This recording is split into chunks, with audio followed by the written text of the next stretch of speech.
Hello friends, दोस्तों अभी आप देख रहे हैं रवि ब्रिलियंट आईएएस। और जैसे आपसे मेरी बात हुई थी कि मैं आज से क्विज स्टार्ट करने वाला हूं दोस्तों। और दोस्तों एग्जामिनेशन काफ़ी नज़दीक आ गया है एसएससी का, और कुछ लोग परेशान भी है, कमेंट्स कर रहे हैं कि सर जल्दी से ख़त्म कीजिए, जल्दी से ख़त्म कीजिए। दोस्तों उनके लिए मैं लेके आया हूं एक बोनस ऑफर, जो केमिस्ट्री का, फिजिक्स का और बायोलॉजी का क्यूज होगा। और दोस्तों इस क्यूज में मैं रोज़ केमिस्ट्री का कम से कम 3 क्यूज, बायोलॉजी का 3 क्यूज और दोस्तों फिजिक्स का 3 क्यूज दूंगा।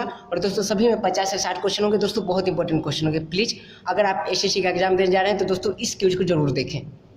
चलिए आज मैं दोस्तों लेके आया हूँ केमिस्ट्री का क्यूज, और दोस्तों 3 क्यूज मैं बताऊंगा या फिर 4 क्यूज बताऊंगा, और दोस्तों बहुत इंपॉर्टेंट होगा। चलिए देखते हैं सबसे पहला क्वेश्चन क्या है दोस्तों।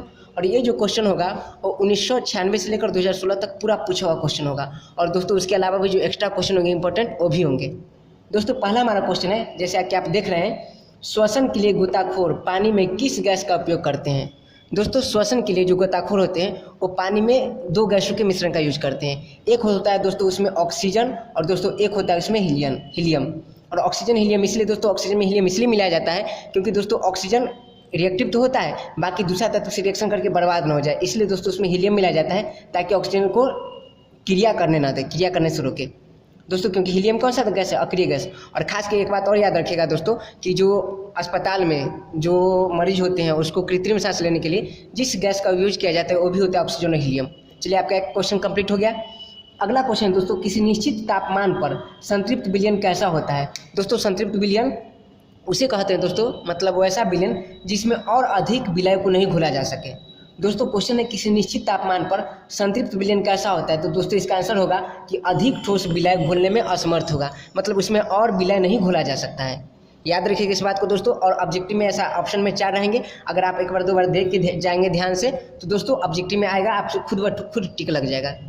दोस्तों तीसरा क्वेश्चन है, वायु में नाइट्रोजन का क्या महत्व है। दोस्तों जैसे कि आप लोग जानते हैं पूरे, चलिए एक सवाल मैं आप लोग से पूछता हूँ कि अभी तक जितना मतलब हमारा वायुमंडल है, पूरा पृथ्वी है, इस पूरे वायुमंडल में सबसे ज़्यादा पाया जाने वाला तत्व कौन सा है। दोस्तों सबसे ज़्यादा पाया जाने वाला तत्व अगर आपसे पूछे तो याद रखिएगा हाइड्रोजन होता है। सबसे ज़्यादा पाया जाने वाला तत्व हाइड्रोजन होता है, विद्यमान तत्व पूरे भूप्रपट्टी में। और दोस्तों गैस अगर पूछे वायुमंडल में होता है नाइट्रोजन 78%। तो दोस्तों यहाँ सवाल है कि नाइट्रोजन का क्या महत्व है, तो नाइट्रोजन तो 78% होता है। अब सवाल है 78% नाइट्रोजन है तो उसका क्या काम है, महत्व क्या है, क्यों है नाइट्रोजन, इसका तो कोई ना कोई काम होगा। दोस्तों काम है, यह जो हम ऑक्सीजन लेते हैं उस ऑक्सीजन को दोस्तों यह शुद्ध करता है। और शुद्ध करता है दोस्तों ऑक्सीजन, जब वायु है, वायुमंडल है पूरा, तो उसमें बहुत सारे गैस होते हैं। उस सारी गैस में उस सारा गैस से ऑक्सीजन को तनु करता है, ऑक्सीजन को अलग करता है, और उस ऑक्सीजन को अलग करके ऑक्सीजन को शुद्ध करता है, और फिर हम लोग ऑक्सीजन में सांस को लेते हैं। तो याद रखिएगा नाइट्रोजन का क्या काम है दोस्तों, नाइट्रोजन ऑक्सीजन को क्या करता है, शुद्ध करता है, और ऑक्सीजन को तनु भी करता है। तो ऑप्शन में याद रखिए दोस्तों। और जहाँ तक ज़्यादा बेटर हो आप लोग नोट्स भी बनाते जाइए, और जो लोग व्हाट्सएप पर जुड़े हुए उनके यहाँ मैं नोट्स सेंड भी कर दूंगा। दोस्तों अगला क्वेश्चन है, सीएनजी का पूर्ण रूप क्या होता है तथा इसका घटक बताएं। दोस्तों सीएनजी का पूर्ण रूप होता है कंप्रेस्ड नेचुरल गैस, जिसे हिंदी में कहा जाता है संघनित प्राकृतिक गैस। और अभी जमाना दोस्तों पूरा सीएनजी पर चल रहा है, जितना भी गाड़ी है, क्योंकि यह दोस्तों प्रदूषण मुक्त होता है, प्रदूषण उत्पन्न नहीं करता है। और बनाए किससे होता है दोस्तों, तो मैंने एक वीडियो में बताया भी है दोस्तों। सीएनजी का ट्रिक अगर याद रखें तो आपको याद रखना होगा मैप दोस्तों, MAP, मेथेन एथेन प्रोपेन। दोस्तों इसमें घटक होते हैं मेथेन एथेन प्रोपेन। याद रखिएगा दोस्तों CNG map, methane ethane propane. लेकिन इसमें खास बात क्या है दोस्तों, मेथेन सबसे ज़्यादा होता है, लगभग 80% मेथेन होता है, ये बात आपको याद रखना होगा। और इसके अलावा भी कुछ याद कर लीजिए, जैसे दोस्तों बायोगैस का मुख्य घटक कौन सा होता है दोस्तों, मेथेन, पूरा याद कीजिएगा दोस्तों। और दोस्तों एक और सवाल आ जाता है इंपॉर्टेंट, रसोई घर में जो गैस होते हैं दोस्तों उसमें उसका मुख्य घटक क्या होता है दोस्तों। तो मैंने एक वीडियो बताया है, आप मेरा पहले का पूरा वीडियो देख लीजिए दोस्तों, पूरा कंप्लीट हो जाएगा। एलपीजी गैस इसी से संबंधित होता है। तो दोस्तों एलपीजी जो होता है, एलपीजी लिक्विफाइड पेट्रोलियम गैस, इसमें दोस्तों मुख्य घटक जो होता है एलपीजी में वो होता है बीपी, याद रखिएगा, ब्यूटेन और प्रोपेन, बहुत इंपॉर्टेंट है ब्यूटेन और प्रोपेन। दोस्तों कंप्लीट हो गया। उसके बाद दोस्तों बिजली बल्ब के लिए कौन सी गैस भरी जाती है। दोस्तों बिजली का बल्ब है दोस्तों, उसमें नाइट्रोजन भरे जाते हैं और दोस्तों अक्रिय गैसें भरे जाते हैं। कंप्लीट हो गया, नाइट्रोजन में भरे जाते हैं दोस्तों और अक्रिय गैस में भरे जाते हैं, ठीक है। और दोस्तों अक्रिय गैस में 6 होते हैं, सभी के सभी भरे जा सकते हैं। अब एक क्वेश्चन है दोस्तों बहुत इंपॉर्टेंट, परम शून्य ताप क्या है। तो परम शून्य ताप दोस्तों बहुत इंपॉर्टेंट है। परम शून्य ताप का मतलब होता है कि वैसा तापमान, मतलब संभावित, देखिए परम शून्य तापमान क्या है, सिद्धांतिक रूप से न्यूनतम संभव ताप को परम शून्य ताप कहते हैं। मतलब एक थियोलॉजिकल रूप से, थ्योरी से देखा जाए तो सबसे न्यूनतम जो होगा, सबसे न्यूनतम संभव ताप होगा, सबसे न्यूनतम। और सबसे जो कम ताप होगा, सबसे न्यूनतम ताप होगा दोस्तों, उसी को कहा जाता है परम शून्य ताप। और इसका वैल्यू कितना होता है -273 डिग्री सी।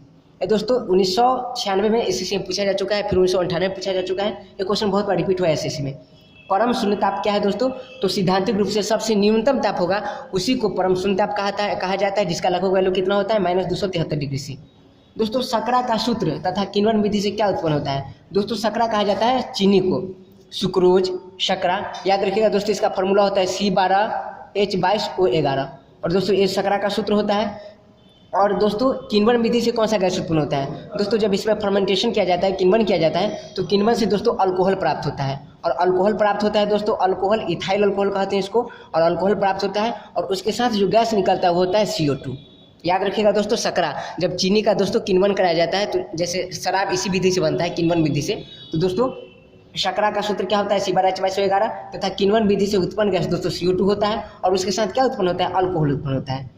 उसके बाद दोस्तों भोजन में लवणों की मुख्य भूमिका क्या है? दोस्तों भोजन में लोग कहते हैं कि ऑप्शन बहुत अजीब दे देता है इस क्वेश्चन में। ऐसा क्वेश्चन अगर पूछा जाएगा कि भोजन में लवणों की क्या भूमिका है, दोस्तों ऑप्शन में दे दिया जाता है कन्फ्यूज करने के लिए कि भोजन में लवणों की भूमिका है कि भोजन को स्वादिष्ट बनाता है। और ऐसे ऐसे ऑप्शन ऐसे आ जाते हैं कि आप लोग को टिक मार दीजिएगा। लेकिन याद रखिएगा दोस्तों, भोजन में लवण का मुख्य भूमिका वो नहीं है। भोजन में लवण का मुख्य भूमिका है कि लवण जो होता है वो HCl बनाता है। जब हम खाते हैं दोस्तों, तो जो नमक होता है हमारे शरीर में HCl बनाता है, क्योंकि नमक में तो दोस्तों NaCl पाया जाता है और हमारे शरीर में हाइड्रोजन है, तो दोनों अभिक्रिया करके HCl बनाते हैं। और वह HCl एंजाइम होता है, अमाशय में पाया जाता है। हमारे अमाशय में कौन सा अम्ल पाया जाता है दोस्तों? HCl अम्ल। और दोस्तों वह हमारे भोजन को पचाने में सहायक होता है। कंप्लीट हो गया। दोस्तों अगला क्वेश्चन है मूलानुपाती सूत्र और आणविक सूत्र में क्या संबंध है? दोस्तों यह क्वेश्चन भी एसएससी में बहुत बार रिपीट किया जा चुका है। दोस्तों फॉर्मूला होता है आणविक सूत्र बराबर n गुना मूलानुपाती सूत्र। इसको कैसे याद रखेंगे दोस्तों? तो याद रखिएगा आ न म, जैसे आनम जानम ऐसे होता है दोस्तों, ऐसे याद रखिएगा आनम आनम, ठीक है। तो n ऐसे याद रखिएगा आ न म। ये दोस्तों बहुत बार रिपीट किया जा चुका है, कैसे भी इसको याद कर लीजिए आनम। तो आ से दोस्तों अनुसूत्र बराबर n गुना मूलानुपाती सूत्र आनम, ऐसे याद कर लीजिएगा दोस्तों आनम। तो आणविक सूत्र बराबर n गुना मूलानुपाती सूत्र, बस इसी को पूछा जाता है बार बार दोस्तों। अगला है दोस्तों किस विधि द्वारा सूरा से अल्कोहल प्राप्त किया जाता है? दोस्तों याद रखिएगा अल्कोहल प्राप्त करने की दो विधि हैं। एक है किण्वन विधि द्वारा अल्कोहल प्राप्त किया जाता है, सुक्रोज से, शकरा से और दोस्तों कार्बनिक यौगिक से। लेकिन अगर सूरा से पूछा जाए सूरा से अल्कोहल कैसे प्राप्त किया जाता है दोस्तों, तो सूरा से जो अल्कोहल प्राप्त किया जाता है दोस्तों आसवन विधि द्वारा प्राप्त किया जाता है। इस बात को लिख लीजिए, आसवन विधि द्वारा, बहुत इंपॉर्टेंट है। अगला दोस्तों उच्च ताप एवं दाब पर मोमीय ठोस पर बदलने वाला गैस। दोस्तों पता है क्या? उच्च ताप एवं दाब पर मोमीय ठोस में बदलने वाला गैस, मोमीय ठोस में बदलने वाला गैस। तो दोस्तों एक ऐसा गैस है जैसे देखिए मैंने कहा था एसिटिलीन, एक ऐसा गैस है दोस्तों, इसी से फल को पकाया जाता है। एसिटिलीन दोस्तों कैल्शियम कार्बाइड से बनता है। और दोस्तों एसिटिलीन ऐसा गैस है, अगर इसको उच्च ताप पर अगर आप गर्म करते हैं, उच्च ताप और दाब पर गर्म करते हैं, तो एसिटिलीन गैस है लेकिन एकदम मोमबत्ती जैसा जम जाता है, मोमबत्ती जैसा जम जाता है। तो सवाल पूछा जाता है कि किस उच्च ताप एवं दाब पर मोमबत्ती ठोस पर बदलने वाला गैस कौन है दोस्तों? तो याद रखिएगा एसिटिलीन, ठीक है। अगला है दोस्तों सागर जल में पाए जाने वाला ज़्यादा मात्रा में पाए जाने वाला पदार्थ कौन है? तो सागर जो जल है उसमें सबसे अधिक मात्रा में पाए जाने वाला पदार्थ दोस्तों, पाए जाने वाला पदार्थ या लवण है वो NaCl है। याद रखिएगा सोडियम क्लोराइड, क्योंकि सागर से तो ही प्राप्त किया जाता है। अगला दोस्तों प्राकृतिक में नहीं पाया जाने वाला कच्चा माल कौन है? दोस्तों मैंने बताया था आपको PVC, मैंने बताया था PVC, ये बहुलक है पॉलीविनाइल क्लोराइड। मैंने कहा था कि जो स्नान करने के लिए जो टंकी होता है PVC का बना होता है और बहुत इंपॉर्टेंट है। इसका एकलक का नाम बताइए। बहुलक तो है PVC पॉलीविनाइल क्लोराइड, और मैंने इसका ट्रिक बताया था, अगर ऐसा कोई भी बहुलक आए उसके एकलक का नाम पूछा जाए तो आप पॉली को हटा दीजिए, तो क्या बचेगा दोस्तों? Vinyl chloride. तो विनाइल क्लोराइड इसका एकलक हो गया। और विनाइल क्लोराइड होता है दोस्तों, ये प्राकृतिक में नहीं पाया जाता है, ये कच्चा माल है, इससे PVC बनता है। जितने प्लास्टिक वगैरह होते हैं PVC से बनता है, लेकिन विनाइल क्लोराइड प्राकृतिक में नहीं पाया जाता है। तो दोस्तों एक क्वेश्चन में पूछा जा चुका है। और दोस्तों आगे है कि लोहे के उत्पादन में कच्ची वस्तु का प्रयोग होता है। दोस्तों लोहा के उत्पादन या फिर लोहा के बनने में जिसमें लोहा बनता है दोस्तों, लोहा बनता है हेमेटाइट से, जिसका फॉर्मूला होता है Fe2O3। ये जिसमें बनता है दोस्तों इसमें मिला जाता है कोक और इसमें मिला जाता है CaCO3, चूना पत्थर लाइमस्टोन। और दोस्तों लाइमस्टोन इसलिए मिला जाता है, क्वेश्चन पूछा जाता है एसएससी में, क्यों मिलाया जाता है दोस्तों। और खासकर दोस्तों मैं जितना बोल रहा हूँ ऐसा बात नहीं कि जो लिख रहा हूँ वही आएगा, जो मैं बता रहा हूँ दोस्तों वो भी इंपॉर्टेंट है, प्लीज़ सबको नोट्स करते जाइए।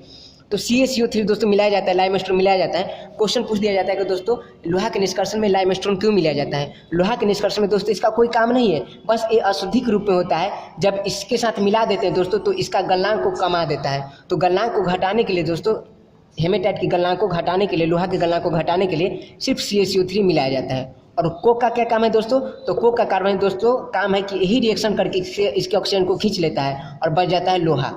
तो लोहा के निष्कर्षण में ज़्यादा योगदान किसका है दोस्तों, कोक का। तो सवाल पूछ दिया जाता है कि लोहे के निष्कर्षण में कच्ची वस्तु का प्रयोग किया जाता है, किसको किसको मिलाया जाता है दोस्तों, तो कार्बन कोक को भी मिलाया जाता है और CaCO3 को भी मिलाया जाता है। देख लीजिएगा ऑप्शन, दोनों में से कोई एक रहेगा, टिक कर दीजिएगा। बहुत इंपॉर्टेंट है, लोहा के निष्कर्षण में कोक मिलाया जाता है, इस बात को एकदम लिख लीजिए। लैटेक्स मैंने बताया था दोस्तों, रबर का पेड़ होता है, उससे जो दूध निकालता है उसे लैटेक्स कहते हैं। और लैटेक्स से दोस्तों रबर बनता है, पता है कब, जब उसमें 1% एसिटिक अम्ल मिलाते हैं तब। तो याद रखिएगा, लैटेक्स में 1% एसिटिक अम्ल मिलाने से क्या बनता है दोस्तों, रबर बनता है। कंप्लीट हो गया। पेट्रोल से लगी आग को पानी से नहीं बुझाना जाना चाहिए, क्यों, पता है दोस्तों, बहुत इंपॉर्टेंट सवाल है। पेट्रोल से जो आग लगती है उसको पानी से नहीं बुझाना चाहिए, क्यों, क्योंकि दोस्तों पेट्रोल होता है वो काफ़ी हल्का होता है, जिसका घनत्व कम होता है दोस्तों। और पानी भारी होता है, ठीक है, इसका घनत्व ज़्यादा होता है। जब हम पेट्रोल से लगी आग है, आग पूरा है, तो आग नहीं जलता है दोस्तों, वहाँ का पेट्रोल जल रहा होता है। तो पेट्रोल जल रहा है चारों तरफ से, जब हम पानी मारते हैं तो पानी तो भारी है, और पानी भारी है दोस्तों तो पानी अंदर चला जाता है, और पेट्रोल हल्का है तो पेट्रोल इसके सतह पर जम जाता है फिर, और पेट्रोल इसके सतह पर जमेगा दोस्तों तो और ज़्यादा आग लगेगा। तो याद रखिएगा दोस्तों, पेट्रोल से लगी आग को पानी से नहीं बुझाना चाहिए, क्योंकि दोस्तों ये दोनों मिश्रणीय नहीं होता है, इस दोनों मिलता नहीं है, ये दोनों अलग अलग हो जाता है। पानी अंदर जमा हो जाता है और पेट्रोल ऊपर जमा हो जाता है। तो इसका आंसर होगा दोस्तों, पेट्रोल और पानी अमिश्रणीय होता है, जल पे पेट्रोल अपना सत्ता बना लेता है, इसीलिए दोस्तों पेट्रोल में लगी आग को पानी से नहीं बुझाना जाना चाहिए।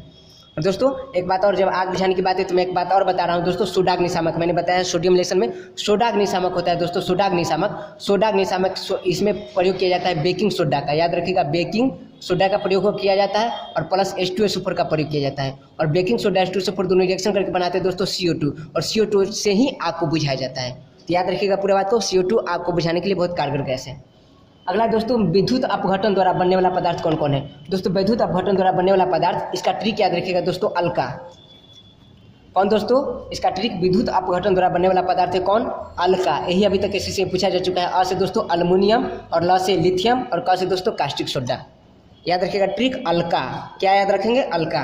तो विद्युत अपघटन द्वारा बनने वाला पदार्थ कौन है दोस्तों, कास्टिक सोडा, एल्युमिनियम और लिथियम, और क्लोरीन भी याद रखिएगा खास के। चलिए हमारा दोस्तों 17 क्वेश्चन कंप्लीट हो गया। अब मैं आ रहा हूँ आपके लिए नया सीरीज लेके।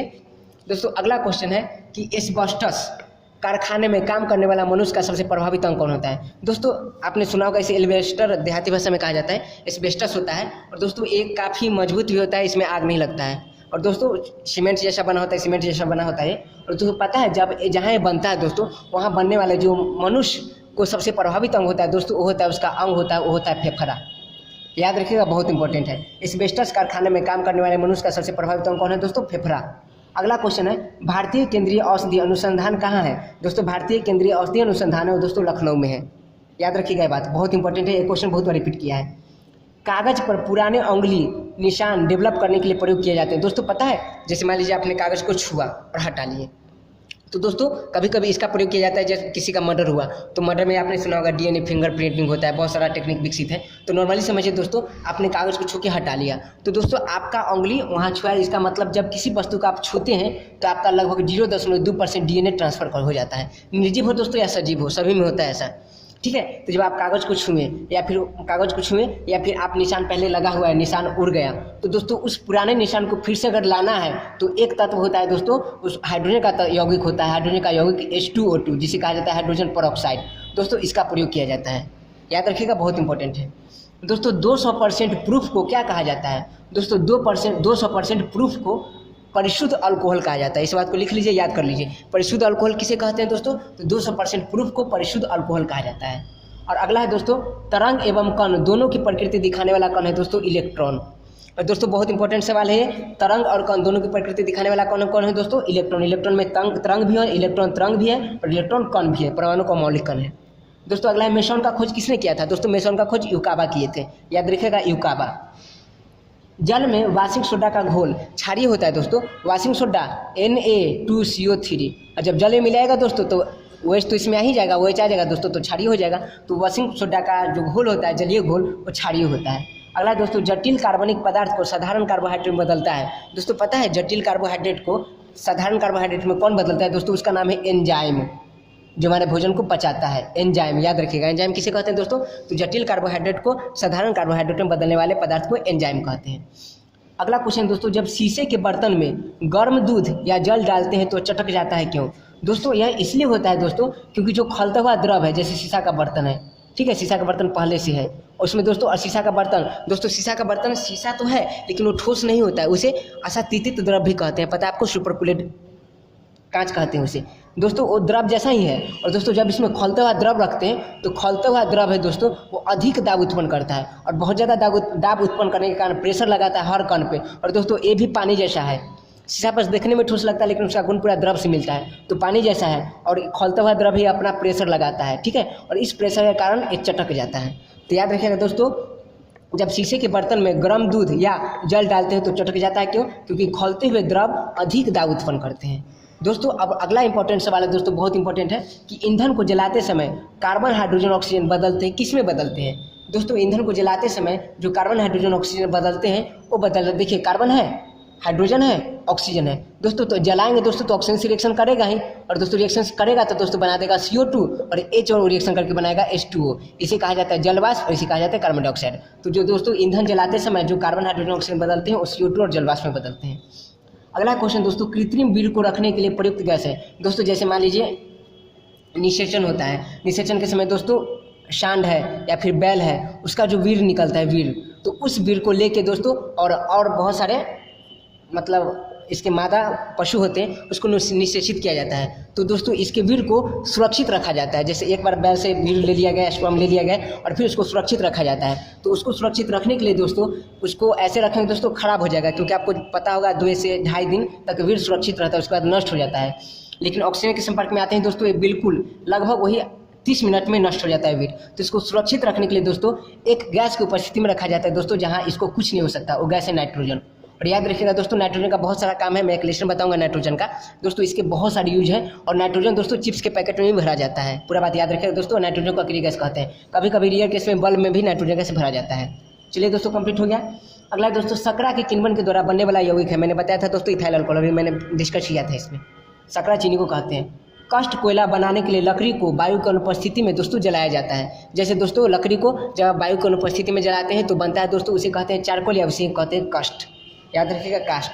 या दोस्तों अगला है जंतु चारकोल प्राप्त होता है। दोस्तों जंतु चारकोल का मतलब होता है, जैसे हम लोग हिंदू धर्म के हैं, तो हिंदू धर्म में क्या होता है दोस्तों कि चीनी से बनाया हुआ पकवान को नहीं पकाया जाता है पूजा में। क्यों? चीनी को अशुद्ध माना जाता है। क्यों दोस्तों? क्योंकि चीनी जिसमें बनता है दोस्तों वो लाल कलर का अजीब होता है, गंदा सा होता है दोस्तों। उसको साफ करने के लिए दोस्तों पशु चारकोल यानी अस्थि चारकोल के साथ उसको भंजक श्रवण किया जाता है, अस्थि चारकोल उसे मिलाया जाता है, और वह मिलाने के बाद चीनी साफ होता है, चीनी सफ़ेद होता है यह मिलाने के बाद।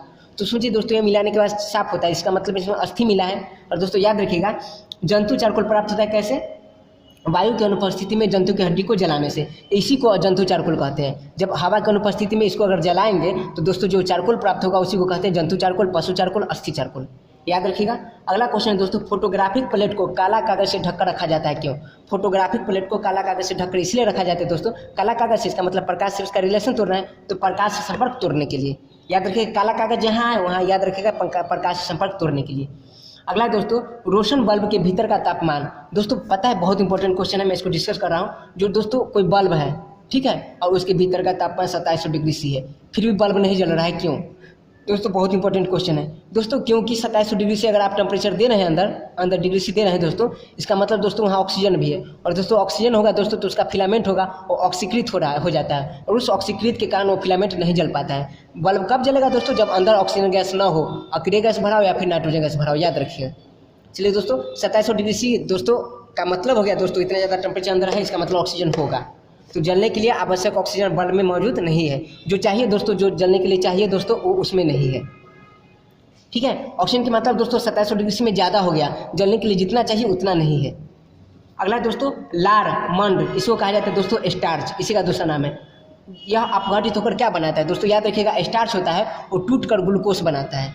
क्या बनाता है दोस्तों? ग्लूकोज। अगला है दोस्तों, पौधे में सबसे अच्छा उर्वरक कौन सा है? दोस्तों पौधों में जो सबसे अच्छा उर्वरक देते हैं, कुछ लोग का मानना है कि यूरिया होता है, लेकिन नहीं दोस्तों। यूरिया बहुत सारा, मैंने बहुत अरिहंत का बुक देखा दोस्तों, उसमें यूरिया लिखा है, लेकिन दोस्तों गलत है।